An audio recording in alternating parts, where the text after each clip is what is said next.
Yeah, I wanted to do a short video on this 79 VW bus where the twin carb conversion was done about a couple years ago. These are Solex 44s. Let me see if I can zoom it in there for you. You can see a little bit better. That's one of the stacks. Okay, I got the carburetors from Kaddie Shack, and the boys out there, when I gave them my information on the motor that I was going to build, they jetted it for me. And when I installed it, it worked perfect. Those 44s worked perfect once they got synchronized. Okay, look, some tips here on the installation. You can do it both ways. You can do an installation with the motor in the bus, or you can do the installation for the Solexes with the motor out of the bus. It's easier to do it with the motor out.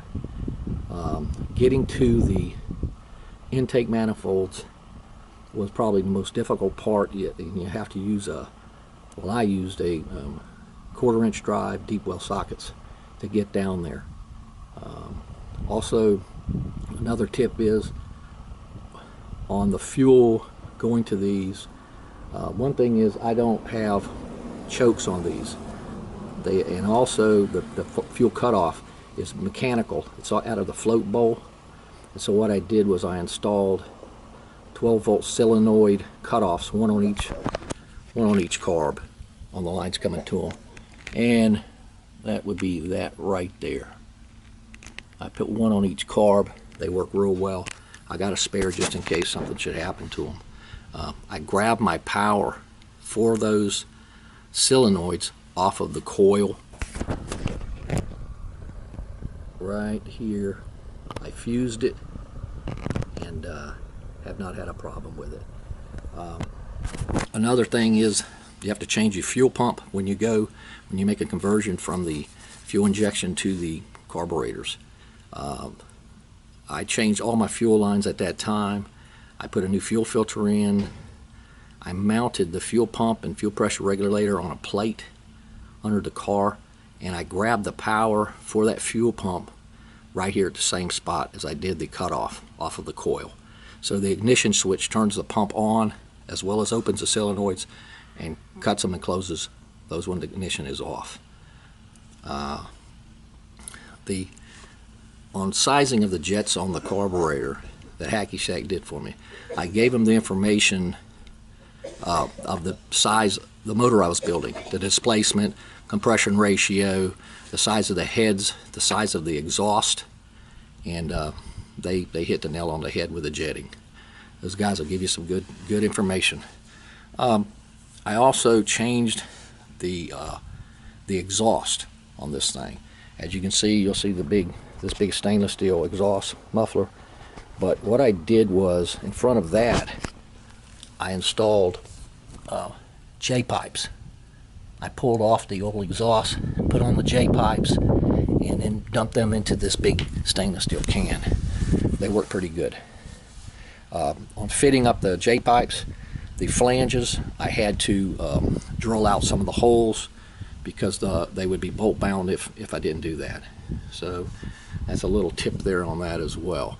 On your power brake booster line, you can see it right in here coming down, right in there. I hooked that in and haven't had any kind of problem with it. I was told that I would have a problem with it collapsing, but I have not. It's worked real well. And let's see if I can get where it's going into. It's coming in. It's pulling the vacuum off the intake manifold just below the carburetor, and so that's where I grab my vacuum for my power brake booster. I went over to an electronic ignition. That's worked real well as also. Let me go in here and crank it up.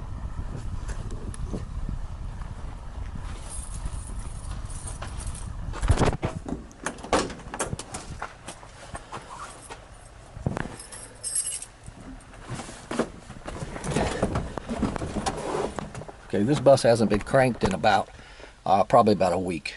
So what I do is, in order to crank it, I take and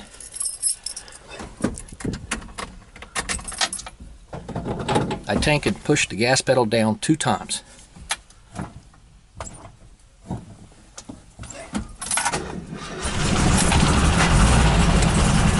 And she cranks right up.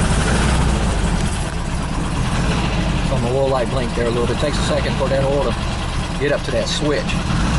I got a temperature gauge in there on the cylinder, give me an indication of my temperature.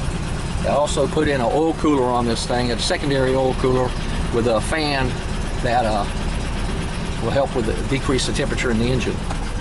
As you can see, my van's full of camping equipment. We just got back from every bus maybe a week or 2 ago, and so we went camping. All right, we'll go back and we'll look at this motor.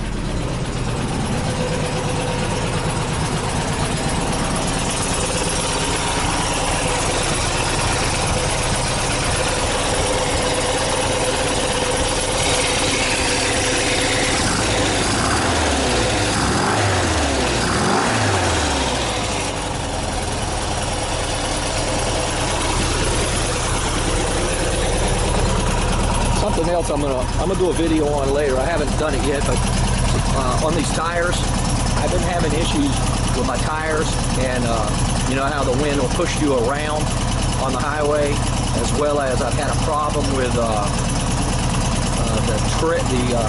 reinforcement in the tires blowing out, and it bulges the tire, and you obviously have to change the tire.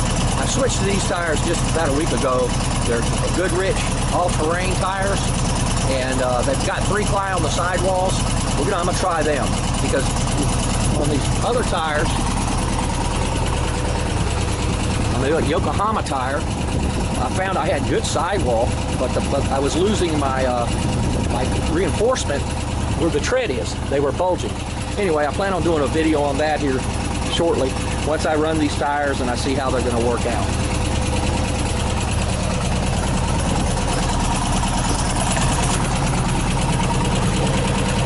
There's my oil cooler right there.